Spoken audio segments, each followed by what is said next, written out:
Getting ready for the IELTS? Yeah, you know that feeling then. The pressure is on. And let's be honest, grammar can feel like this giant minefield, right? Just a bunch of rules designed to trip you up. But what if I told you that by focusing on just a few key things, you could seriously boost your score? And if you're feeling overwhelmed, you're definitely not alone. I mean, the sheer number of tenses, clauses, and all that punctuation, it can feel endless. But today, we're going to cut through all that noise and focus on what's really going to move the needle for your IELTS success. Take a look at this number, 25%. Let that sink in for a second. This number is the single biggest reason we are talking about grammar today. It's not some tiny detail, it's an absolute game changer. That's right, a full quarter of your score in both the writing and the speaking sections is based on one thing: grammatical range and accuracy. So let's stop thinking about grammar as this set of boring, restrictive rules. Instead, I want you to start thinking of it as your personal toolkit for building really powerful, precise arguments. The path to that higher score is literally written right here in the official guidelines. Just look at the difference between a Band 6 and a Band 7. It all comes down to producing frequent, error-free sentences. That's our target. So let's jump in and start eliminating the 3 mistakes that examiners see over and over again. Okay, our first target is a real classic. This is an error that trips up even some of the most advanced students out there: subject-verb agreement. It seems so simple on the surface, but it has this nasty habit of hiding inside longer, more complex sentences. You know, the rule itself is as simple as it gets. A singular subject gets a singular verb, and a plural subject gets a plural verb.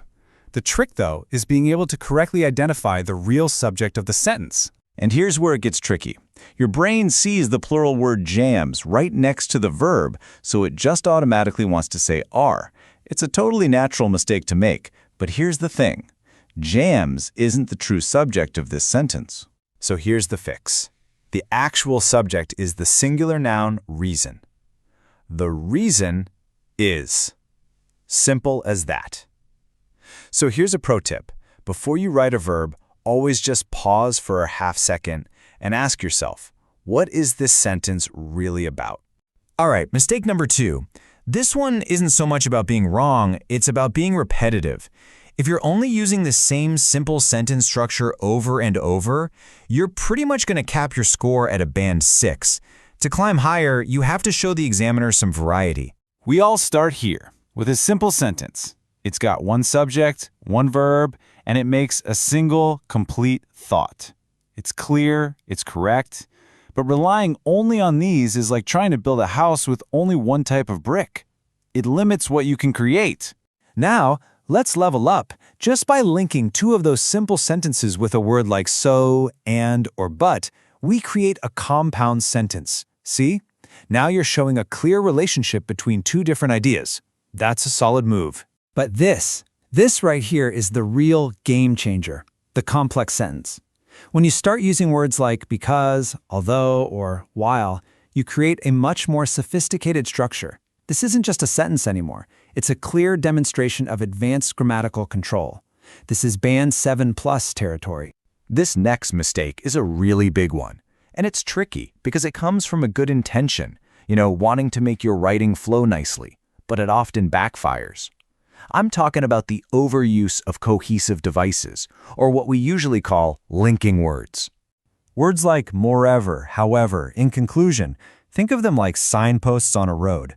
They're meant to guide your reader and show them where you're going next. When you use them correctly, they are incredibly powerful. But there's a danger. And don't just take my word for it. The official IELTS guidance is crystal clear about this. It says that the inadequate, inaccurate, or overuse of cohesive devices is a hallmark of a Band 5 essay. So the lesson here is that forcing these fancy words into every sentence can actually hurt your score, not help it. So the most crucial point is this: accuracy over quantity. It is so much better to use a simple and or but correctly than it is to use a fancy moreover incorrectly. If you are not 100% sure about a word, just leave it out.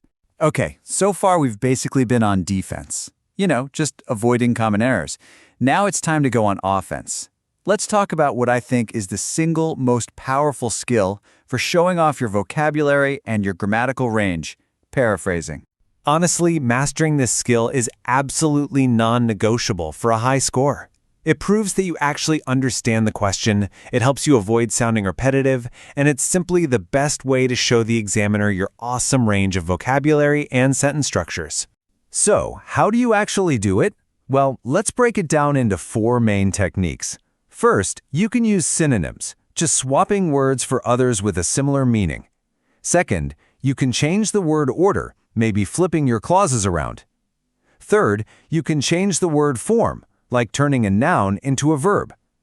And finally, you can shift the whole sentence's focus by using the passive voice. Let's actually see this in action. The original sentence is perfectly fine, but watch what happens when we paraphrase it. Mostly becomes mainly. Emissions gets an upgrade to the release of fumes, and internal combustion engines becomes motor vehicles. We've kept the exact same meaning, but we've shown a flexible, confident command of the language. This is what examiners are looking for. So, after all of this, what's the big takeaway? It's this. Stop thinking of grammar as a test you have to pass. Start seeing it as your most powerful tool for communication. Okay, let's recap the mission. First, always remember that grammar is a huge chunk of your score, 25%. Second, work on fixing those 3 big mistakes: subject-verb agreement, sentence variety, and connector overuse. And finally, elevate your score by mastering paraphrasing. This is your toolkit for clarity and precision. The goal here isn't just to avoid making mistakes. It's about using grammar with confidence to express your ideas with real clarity and sophistication. So my final question to you is this. Based on everything we've covered, what's the one thing you're going to practice first that will make the biggest difference to your score?